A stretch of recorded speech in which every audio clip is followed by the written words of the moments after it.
In today's video, I'm going to teach you how to use XML Editor in Inkscape. If you've ever wanted precise, under-the-hood control over your SVG artwork, the XML Editor is your best friend.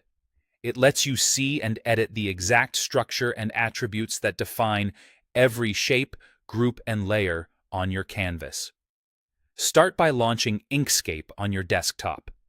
Once it's open, either create a new document or open an existing file you'd like to adjust.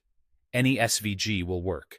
If you're experimenting, a simple rectangle or circle is perfect for learning, and it's a good idea to save a copy first so you can safely test changes. Now, go to the top menu and click Edit, then choose XML Editor. This opens a panel that shows your document's SVG structure. Don't worry if it looks technical at first. Once you understand the layout, it becomes very intuitive. On the left side is the tree. This is a hierarchical list of everything in your document: layers, groups, paths, rectangles, and more. Clicking an item here will highlight that exact element on your canvas, so you always know what you're editing. If something doesn't highlight, try expanding groups or layers in the tree to find the specific object. On the right is the Attributes area. When you select an element in the tree, its properties appear here.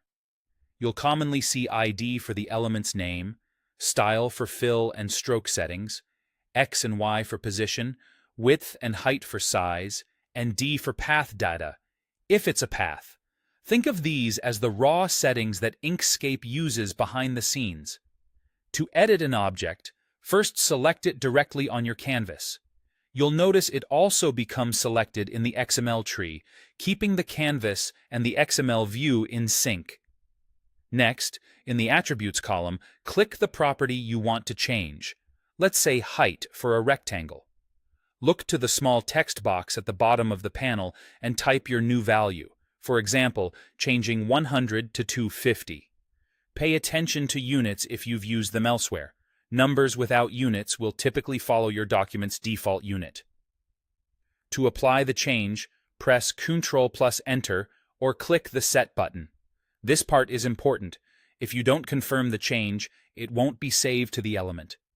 If something looks off after applying, use Undo and try again. For complex paths, be cautious when editing the D attribute. Small typos can distort the shape. That's it. With the XML editor, you can make fast, precise edits while seeing exactly how your SVG is structured.